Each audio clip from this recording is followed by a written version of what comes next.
ವಿಜಯ ಕರ್ನಾಟಕ ವೀಕ್ಷಕರಿಗೆ ಸ್ವಾಗತ. ನಾನು ಶಂಕರ್ ನಾಕೆತ್. ಭಾರತದ ಮಾರುಕಟ್ಟೆಯಲ್ಲಿ ಮಹಾ ಪಲ್ಲಟ. IT versus banking sector war ಜೋರು. 15 ವರ್ಷಗಳ ಬಳಿಕ ಎಸ್ಬಿಐ ಬಿಗ್ ಇತಿಹಾಸ. ಸ್ನೇಹಿತರೆ ನಮಸ್ಕಾರ. ಭಾರತದ ಮಾರುಕಟ್ಟೆಯಲ್ಲಿ ದೊಡ್ಡ ಪಲ್ಲಟವಾಗಿದೆ.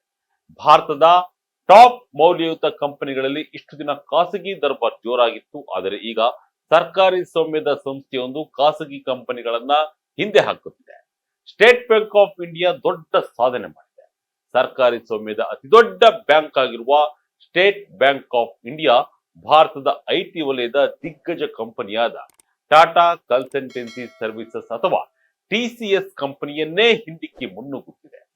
ಹೌದು, ಮಾರ್ಕೆಟ್ ಕ್ಯಾಪಿಟಲೈಸೇಷನ್ ಅಥವಾ ಮಾರುಕಟ್ಟೆ ಮೌಲ್ಯದ ಲೆಕ್ಕಾಚಾರದಲ್ಲಿ ಎಸ್ಬಿಐ ಈಗ ಭಾರತದ 4ನೇ ಅತಿ ದೊಡ್ಡ ಲಿಸ್ಟೆಡ್ ಕಂಪನಿಯಾಗಿ ಹೊರಹೊಮ್ಮಿದೆ. ಒಂದೆಡೆ ಎಸ್ಬಿಐ ತನ್ನ ಅದ್ಭುತವಾದ ರಿಸಲ್ಟ್ ಮೂಲಕ ಹೂಡಿಕೆದಾರರ ಮನಗೆದ್ದಿದ್ದರೆ, ಇನ್ನೊಂದೆಡೆ ಟಿಸಿಎಸ್ ಮೇಲೆ ಆರ್ಟಿಫಿಷಿಯಲ್ ಇಂಟೆಲಿಜೆನ್ಸ್ ಅಥವಾ ಎಐ ಎಂಬ ತೂಗುಗತ್ತಿ ನೇತಾಡ್ತಿದೆ. ಅಷ್ಟಕ್ಕೂ ರಾತ್ರೋರಾತ್ರಿ ಈ ಬದಲಾವಣೆಯಾಗಿದ್ದು ಹೇಗೆ? 21,000 ಕೋಟಿ ಲಾಭದ ಹಿಂದಿನ ಸೀಕ್ರೆಟ್ ಏನು? ಟಿಸಿಎಸ್ ಷೇರುಗಳು ಕುಸಿಯಲು ಆ ಒಂದು ವಿದೇಶಿ ಎಐ ಕಂಪನಿಗೆ ಕಾರಣವಾಗಿದ್ದು ಹೇಗೆ? ಬನ್ನಿ ಇವತ್ತಿನ ಈ ವಿಡಿಯೋದಲ್ಲಿ ಈ ಅಂಶಗಳನ್ನ ಸಂಪೂರ್ಣವಾಗಿ ಅನಾಲಿಸಿಸ್ ಮಾಡೋಣ. 11 ಲಕ್ಷ ಕೋಟಿ ಮೌಲ್ಯದ ಒಡೆಯ ಎಸ್ಬಿಐ. ಟಿಸಿಎಸ್ ಮೌಲ್ಯದಲ್ಲಿ ಭಾರಿ ಕುಸಿತ. ಮೊದಲಿಗೆ ಈ ನಂಬರ್ ಗೇಮ್ ಅಥವಾ ಅಂಕಿಅಂಶಗಳ ಆಟವನ್ನ ಅರ್ಥ ಮಾಡಿಕೊಳ್ಳೋಣ. ಎಕನಾಮಿಕ್ಸ್ ಟೈಮ್ಸ್ ವರದಿ ಮತ್ತು ಬುಧವಾರದ ಕ್ಲೋಸಿಂಗ್ ಡೇಟಾ ಪ್ರಕಾರ ಸ್ಟೇಟ್ ಬ್ಯಾಂಕ್ ಆಫ್ ಇಂಡಿಯಾದ ಮಾರ್ಕೆಟ್ ಕ್ಯಾಪಿಟಲೈಸೇಷನ್ ಬರೋಬ್ಬರಿ 10.92 ಲಕ್ಷ ಕೋಟಿ ರೂಪಾಯಿಗೆ ತಲುಪಿದೆ. ಇದೇ ಸಮಯದಲ್ಲಿ ಟಿಸಿಎಸ್ ಮೌಲ್ಯ ಸುಮಾರು 10.52 ಲಕ್ಷ ಕೋಟಿ ರೂಪಾಯಿಗೆ ಕುಸಿದಿದೆ. ಅಂದ್ರೆ ಎಸ್ಬಿಐ ಸ್ಪಷ್ಟವಾಗಿ ಟಿಸಿಎಸ್ ಗಿಂತ ಮುಂದಿದೆ. ಇದು ಕ್ಷಣಕ್ಕೂ ಬದಲಾಗುತ್ತಿದೆ. ಕಳೆದ ಕೆಲವು ದಿನಗಳಿಂದ ಎಸ್ಬಿಐ ಷೇರುಗಳು ರಾಕೆಟ್ ವೇಗದಲ್ಲಿ ಮುನ್ನುಗ್ಗಿದರೆ, ಕಳೆದ 5 ದಿನಗಳಲ್ಲಿ ಟಿಸಿಎಸ್ ಷೇರುಗಳು ಸುಮಾರು 4% ಕುಸಿತ ಕಂಡಿವೆ. ಅದು ಎಷ್ಟರ ಮಟ್ಟಿಗೆ ಅಂದ್ರೆ, ಈಗ ಟಿಸಿಎಸ್ ಅನ್ನ ಐಸಿಐಸಿಐ ಬ್ಯಾಂಕ್ ಕೂಡ ಹಿಂದೆ ಹಾಕಿದ್ದು, 4ನೇ ಸ್ಥಾನದಲ್ಲಿದ್ದ ಟಿಸಿಎಸ್ ಒಂದು ದಿನದ ಅಂತರದಲ್ಲಿ 6ನೇ ಸ್ಥಾನಕ್ಕೆ ಕುಸಿದಿದೆ.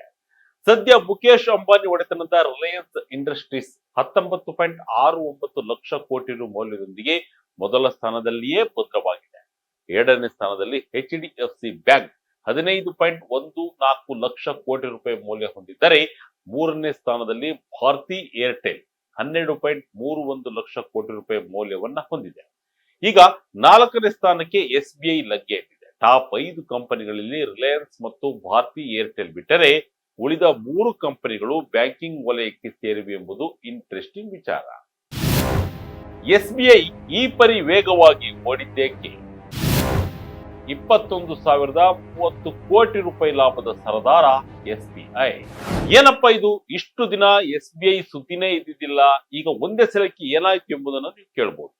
ಎಸ್ಬಿಐ ಷೇರುಗಳು ಇಷ್ಟೊಂದು ಜೋರಾಗಿ ಮೇಲೇರಲು ಪ್ರಮುಖ ಕಾರಣವೇ ಅದರ 3ನೇ ತ್ರೈಮಾಸಿಕದ ಫಲಿತಾಂಶಗಳು, ಅಂದ್ರೆ Q3 ರಿಸಲ್ಟ್. ಸ್ನೇಹಿತರೆ, ಎಸ್ಬಿಐ ಈ ಬಾರಿ ಊಹೆಗೂ ಮೀರಿದ ಲಾಭ ಮಾಡಿದೆ. ಡಿಸೆಂಬರ್ ತ್ರೈಮಾಸಿಕದಲ್ಲಿ ಬ್ಯಾಂಕ್ ಬರೋಬ್ಬರಿ 21,030 ಕೋಟಿ ರೂಪಾಯಿ ನಿವ್ವಳ ಲಾಭ ಗಳಿಸಿದೆ. ಇದು ಮಾರುಕಟ್ಟೆ ತಜ್ಞರ ಅಂದಾಜಿಗಿಂತ 18%ಕ್ಕಿಂತ ಹೆಚ್ಚು. ಕಳೆದ ವರ್ಷಕ್ಕೆ ಹೋಲಿಸಿದ್ರೆ ಲಾಭದಲ್ಲಿ ಸುಮಾರು 24.5% ಏರಿಕೆಯಾಗಿದೆ. ಬ್ಯಾಂಕಿನ ಆದಾಯ ಮೂಲಗಳನ್ನು ನೋಡೋದಾದ್ರೆ, ಬಡ್ಡಿ ಆದಾಯ ಅಥವಾ ನೆಟ್ ಇಂಟ್ರೆಸ್ಟ್ ಇನ್ಕಮ್ ವರ್ಷದಿಂದ ವರ್ಷಕ್ಕೆ 9% ಏರಿಕೆಯಾಗಿ 45,190 ಕೋಟಿ ರೂಪಾಯಿಗೆ ತಲುಪಿದೆ. ಅಷ್ಟೇ ಅಲ್ಲ, ಬ್ಯಾಂಕಿನ ಮಾರ್ಜಿನ್ ಕೂಡ 2.99% ಸ್ಥಿರವಾಗಿದೆ ಮತ್ತು ದೇಶೀಯ ಮಾರ್ಜಿನ್ 3.12% ಏರಿಕೆಯಾಗಿದೆ. ಮ್ಯಾನೇಜ್ಮೆಂಟ್ ಪ್ರಕಾರ ಮುಂದಿನ ಆರ್ಥಿಕ ವರ್ಷದಲ್ಲೂ ಮಾರ್ಜಿನ್ 3%ಕ್ಕಿಂತ ಹೆಚ್ಚೇ ಇರಲಿದೆಯಂತೆ.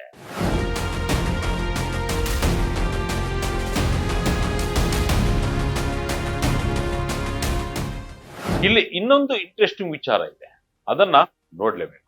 ಎಸ್ಬಿಐಗೆ ಈ ಬಾರಿ ಎಸ್ಬಿಐ ಮ್ಯೂಚುವಲ್ ಫಂಡ್ ನಿಂದ ಸುಮಾರು 2,200 ಕೋಟಿ ರೂಪಾಯಿ ವಿಶೇಷ ಡಿವಿಡೆಂಡ್ ಮತ್ತು 770 ಕೋಟಿ ರೂಪಾಯಿ ತೆರಿಗೆ ರೀಫಂಡ್ ಮೇಲಿನ ಬಡ್ಡಿ ಕೂಡ ಸಿಕ್ಕಿದೆ.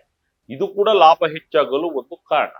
ಆದರೆ ಇದೆಲ್ಲದರ ಜೊತೆಗೆ ಬ್ಯಾಂಕಿನ ಸಾಲ ನೀಡಿಕೆ ಅಥವಾ ಲೋನ್ ಬುಕ್ ಕೂಡ 15.6% ಬೆಳೆದಿದೆ. ಡೆಪಾಸಿಟ್ ಗ್ರೋತ್ 9% ಇದ್ರೆ ಸಾಲದ ಗ್ರೋತ್ 15% ಇದೆ. ಅಂದ್ರೆ ಬ್ಯಾಂಕಿಗೆ ಬಿಸಿನೆಸ್ ಜೋರಾಗಿ ನಡೀತಾ ಇದೆ, ಜನ ಸಾಲ ಪಡಿತಾ ಇದ್ದಾರೆ, ಆರ್ಥಿಕತೆ ಚಟುವಟಿಕೆಯಿಂದ ಕೂಡಿದೆ ಅನ್ನೋದನ್ನ ಇದು ತೋರಿಸುತ್ತೆ. ಇದರಿಂದ ಎಸ್ಬಿಐನ ಆದಾಯ ದಾಖಲೆ ಪ್ರಮಾಣದಲ್ಲಿ ಏರಿಕೆಯಾಗಿದೆ. ಭಾರತದ ಟಾಪ್ 10 ಕಂಪನಿಗಳು ಯಾವೆಲ್ಲ? ಟಿಸಿಎಸ್ ಇನ್ಫೋಸಿಸ್ನ ಸ್ಥಾನಗಳಲ್ಲಿ ಕುಸಿತ. ಈಗ ಭಾರತದ 10 ಕಂಪನಿಗಳನ್ನ ನೋಡೋದಾದ್ರೆ ಮೊದಲ ಸ್ಥಾನದಲ್ಲಿ ರಿಲಯನ್ಸ್ ಇಂಡಸ್ಟ್ರೀಸ್, ಎರಡನೇ ಸ್ಥಾನದಲ್ಲಿ HDFC ಬ್ಯಾಂಕ್, ಮೂರನೇ ಸ್ಥಾನದಲ್ಲಿ ಭಾರತಿ ಏರ್ಟೆಲ್ ಇದೆ. ಈಗ 4ನೇ ಸ್ಥಾನಕ್ಕೆ SBI ಬಂದು ಕುಳಿತಿದ್ದು, ಅದರ ಬೆನ್ನಲ್ಲೇ ICICI ಬ್ಯಾಂಕ್ 5ನೇ ಸ್ಥಾನಕ್ಕೆ ಬಂದಿದೆ. ಇನ್ನು TCS 6ನೇ ಸ್ಥಾನಕ್ಕೆ ಕುಸಿದಿದ್ದರೆ 7ನೇ ಸ್ಥಾನದಲ್ಲಿ ಬಜಾಜ್ ಫೈನಾನ್ಸ್ ಇದ್ದು, ಇನ್ಫೋಸಿಸ್ ಅನ್ನ 8ನೇ ಸ್ಥಾನಕ್ಕೆ ತಳ್ಳಿದೆ. 9ನೇ ಸ್ಥಾನದಲ್ಲಿ L&T ಇದ್ದರೆ 10ನೇ ಸ್ಥಾನದಲ್ಲಿ ಹಿಂದೂಸ್ತಾನ್ ಯೂನಿಲಿವರ್ ಕಂಪನಿ ಇದೆ. TCS 2 ಸ್ಥಾನಗಳನ್ನ ಕುಸಿದಿದ್ದರೆ ಇನ್ಫೋಸಿಸ್ ಹಾಗೂ ಹಿಂದೂಸ್ತಾನ್ ಯೂನಿಲಿವರ್ ಕ್ರಮವಾಗಿ 1 ಸ್ಥಾನದ ಕುಸಿತವನ್ನ ಕಂಡಿವೆ. ಟಾಪ್ 20ರಲ್ಲಿ ಕೂಡ 6 ಬ್ಯಾಂಕಿಂಗ್ ವಲಯದ ಕಂಪನಿಗಳು ಸ್ಥಾನ ಪಡೆದಿವೆ.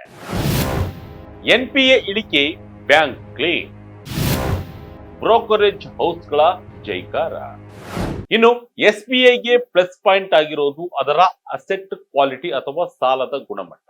ಒಂದು ಕಾಲದಲ್ಲಿ ಬ್ಯಾಡ್ ಲೋನ್ ಅಥವಾ NPA ಸಮಸ್ಯೆಯಿಂದ SBI ಒದ್ದಾಡ್ತಿತ್ತು, ಆದ್ರೆ ಈಗ ಪರಿಸ್ಥಿತಿ ಬದಲಾಗಿದೆ. SBIನ ಗ್ರಾಸ್ NPA ಪ್ರಮಾಣ ಕೇವಲ 1.57ಕ್ಕೆ ಇಳಿದಿದೆ. ಇದು ಕಳೆದ 2 ದಶಕಗಳಲ್ಲಿ ಅತ್ಯಂತ ಕಡಿಮೆ. ಅಂದ್ರೆ ಬ್ಯಾಂಕ್ ಕೊಟ್ಟ ಸಾಲ ವಾಪಸ್ ಬರ್ತಿದೆ, ಸುಸ್ತಿದಾರರು ಕಡಿಮೆ ಇದ್ದಾರೆ ಅಂತ ಅರ್ಥ. ಈ ಸಾಲಿಡ್ ಪರ್ಫಾರ್ಮೆನ್ಸ್ ನೋಡಿ ದೊಡ್ಡ ಬ್ರೋಕರೇಜ್ ಸಂಸ್ಥೆಗಳು SBI ಮೇಲೆ ಫುಲ್ ಭರವಸೆ ಇಟ್ಟಿವೆ. ಉದಾಹರಣೆಗೆ ಜೆಫ್ರೀಸ್ SBI ಷೇರಿನ ಟಾರ್ಗೆಟ್ ಬೆಲೆಯನ್ನ 1300 ರೂಪಾಯಿಗೆ ಏರಿಸಿದೆ. ಬ್ಯಾಂಕಿನ ಕೋರ್ ಪ್ರಾಫಿಟ್ ಡಬಲ್ ಡಿಜಿಟ್ ನಲ್ಲಿ ಬೆಳೆಯುತ್ತೆ ಅಂತ ಹೇಳಿದೆ. ಮೋತಿಲಾಲ್ ಓಸ್ವಾಲ್ ಕೂಡ SBIನ ಟಾರ್ಗೆಟ್ ಹೆಚ್ಚಿಸಿದ್ದು, SBIನ ಅಂಗಸಂಸ್ಥೆಗಳ ಮೌಲ್ಯವನ್ನ ಪರಿಗಣಿಸಿದ್ದಾರೆ. ನೋಮುರಾ, JP ಮಾರ್ಗನ್ ನಂತಹ ಕಂಪನಿಗಳು SBIನ ಟಾರ್ಗೆಟ್ ಅನ್ನ ಹೆಚ್ಚಿಸಿವೆ. ಅಂದ್ರೆ ಈ ಎಲ್ಲಾ ಬ್ರೋಕರೇಜ್ಗಳು ಹೇಳ್ತಿರೋದು ಒಂದೇ ಮಾತು, SBI ಈಗ ಕೇವಲ ಸರ್ಕಾರಿ ಬ್ಯಾಂಕ್ ಆಗಿ ಉಳಿದಿಲ್ಲ, ಅದೊಂದು ಬ್ಲೂ ಚಿಪ್ ಕಾರ್ಪೊರೇಟ್ ಕಂಪನಿಯ ರೀತಿಯಲ್ಲಿ ಬಲಿಷ್ಠವಾಗಿ ಬೆಳೆದಿದೆ. HDFC ICICಗಿಂತ SBI best. Banking Q3 number ಏನು ಹೇಳುತ್ತೆ ಗೊತ್ತಾ? ನಾವು SBI ಲಾಭವನ್ನ ಇತರ ಖಾಸಗಿ ಬ್ಯಾಂಕ್ಗಳ ಜೊತೆ ಹೋಲಿಸಿದ್ರೆ ಚಿತ್ರಣ ಇನ್ನೂ ಸ್ಪಷ್ಟವಾಗುತ್ತೆ. ಈ ತ್ರೈಮಾಸಿಕದಲ್ಲಿ SBI 21,028 ಕೋಟಿ ರೂಪಾಯಿ ಲಾಭ ಮಾಡಿದ್ರೆ, ದೇಶದ ಅತಿದೊಡ್ಡ ಖಾಸಗಿ ಬ್ಯಾಂಕ್ HDFC ಬ್ಯಾಂಕ್ 18,653 ಕೋಟಿ ಲಾಭ ಮಾಡಿದೆ. ಇನ್ನು ICICI ಬ್ಯಾಂಕ್ 11,318 ಕೋಟಿ ರೂಪಾಯಿ ಲಾಭ ಗಳಿಸಿದೆ. ಅಂದ್ರೆ ಸಂಪೂರ್ಣ ಲಾಭದ ಮೊತ್ತದಲ್ಲಿ SBI HDFC ಬ್ಯಾಂಕ್ ಅನ್ನೇ ಹಿಂದಿಕ್ಕಿದೆ. HDFC ಬ್ಯಾಂಕಿಗೆ ಟ್ರೇಡಿಂಗ್ ನಿಂದ ಲಾಭ ಬಂದಿದ್ರೆ, SBIಗೆ ತನ್ನ ಕೋರ್ ಬಿಸಿನೆಸ್ ಅಥವಾ ಸಾಲ ನೀಡಿಕೆಯಿಂದಲೇ ಹೆಚ್ಚು ಆದಾಯ ಗಳಿಸಿದೆ. ICICI ಬ್ಯಾಂಕ್ ಕೃಷಿ ಸಾಲದ ಪ್ರೊವಿಷನ್ ಮತ್ತು ಟ್ರೆಜರಿ ನಷ್ಟದಿಂದಾಗಿ ಲಾಭದಲ್ಲಿ ಸ್ವಲ್ಪ ಹಿನ್ನಡೆ ಅನುಭವಿಸಿದೆ. ಒಟ್ಟಾರೆಯಾಗಿ ಹೇಳುವುದಾದ್ರೆ ಈ ರೇಸ್ ನಲ್ಲಿ ಸದ್ಯಕ್ಕೆ SBI ವಿನ್ನರ್ ಆಗಿ ಕಾಣಿಸ್ತಾ ಇದೆ. ಸಾಫ್ಟ್ವೇರ್ ದಿಗ್ಗಜ TCSಗೆ ಏನಾಯ್ತು?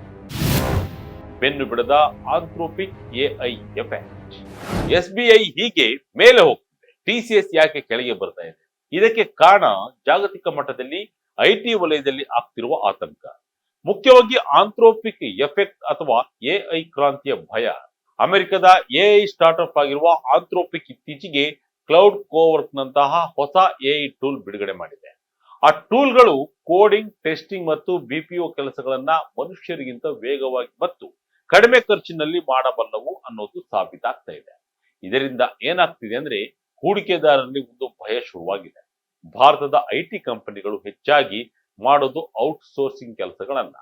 ಈಗ AI ಬಂದು ಈ ಕೆಲಸಗಳನ್ನ ಆಕ್ರಮಿಸಿಕೊಂಡರೆ TCS, ಇನ್ಫೋಸಿಸ್ ನಂತಹ ಕಂಪನಿಗಳ ಆದಾಯದ ಕಥೆ ಏನು ಅನ್ನೋ ಪ್ರಶ್ನೆ ಎದ್ದಿದೆ.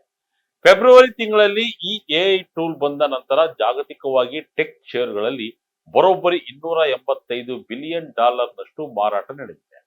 TCS ಶೇರುಗಳು ಕೂಡ ಈ ಸುದ್ದಿಯಿಂದ 5% ರಿಂದ 7% ಕುಸಿದಿವೆ. ಹೂಡಿಕೆದಾರರು ಈಗ ಸೆಕ್ಟರ್ ರೊಟೇಷನ್ ಮಾಡ್ತಿದ್ದಾರೆ. ಅಂದ್ರೆ ಹೂಡಿಕೆದಾರರು ಈಗ IT ಶೇರುಗಳನ್ನ ಮಾರಿ ಸೇಫ್ ಆಗಿರುವ ಮತ್ತು ಗ್ರೋತ್ ಕಾಣ್ತಿರುವ ಬ್ಯಾಂಕಿಂಗ್ ಷೇರುಗಳ ಕಡೆ ಮುಖ ಮಾಡ್ತಿದ್ದಾರೆ. ಟಿಸಿಎಸ್ ಮೌಲ್ಯ 10 ಲಕ್ಷ ಕೋಟಿಗಿಂತ ಕೆಳಗೆ ಕುಸಿದಿದ್ದು ಕೂಡ ಇದೇ ಕಾರಣಕ್ಕೆ. ದಲಾಲ್ ಸ್ಟ್ರೀಟ್ ಮುಂದಿನ ನಡೆಯೇನು? ಬ್ಯಾಂಕ್ ವರ್ಸಸ್ ಐಟಿ ಯುದ್ಧ ಕಂಟಿನ್ಯೂ. ಇನ್ನು ಈ ಬೆಳವಣಿಗೆ ಭಾರತದ ಆರ್ಥಿಕತೆಯ ದಿಕ್ಕನ್ನು ತೋರಿಸ್ತಾ ಇದೆ. ಹೂಡಿಕೆದಾರರು ಈಗ ಡೊಮೆಸ್ಟಿಕ್ ಪ್ಲೇ ಅಥವಾ ದೇಶೀಯ ಆರ್ಥಿಕತೆಯ ಮೇಲೆ ಹೆಚ್ಚು ನಂಬಿಕೆ ಇಡ್ತಿದ್ದಾರೆ. ಅಂದ್ರೆ ಭಾರತದ ಒಳಗೆ ಸಾಲದ ಬೇಡಿಕೆ ಹೆಚ್ಚಿದೆ, ಇನ್ಫ್ರಾಸ್ಟ್ರಕ್ಚರ್ ಡೆವಲಪ್ಮೆಂಟ್ ಆಗ್ತಾ ಇದೆ, ಕಂಪನಿಗಳು ವಿಸ್ತರಣೆ ಮಾಡ್ತಿವೆ. ಹೀಗಾಗಿ ಬ್ಯಾಂಕ್ಗಳಿಗೆ ಒಳ್ಳೆಯ ಕಾಲ ಇದೆ ಅಂತ ನಂಬ್ತಿದ್ದಾರೆ. ಅದೇ ಐಟಿ ವಲಯವು ಅಮೆರಿಕದ ಮತ್ತು ಯುರೋಪ್ ಮಾರುಕಟ್ಟೆಯ ಮೇಲೆ ಅವಲಂಬಿತವಾಗಿದೆ.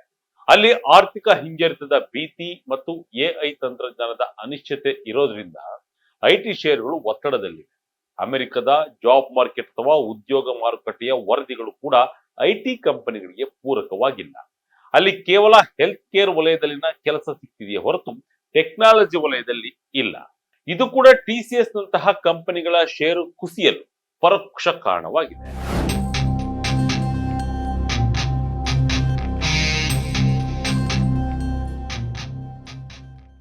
ಒಟ್ಟಿನಲ್ಲಿ ಭಾರತದ ಮಾರುಕಟ್ಟೆಯಲ್ಲಿ ದೊಡ್ಡ ಪಲ್ಲಟವಾಗಿದೆ.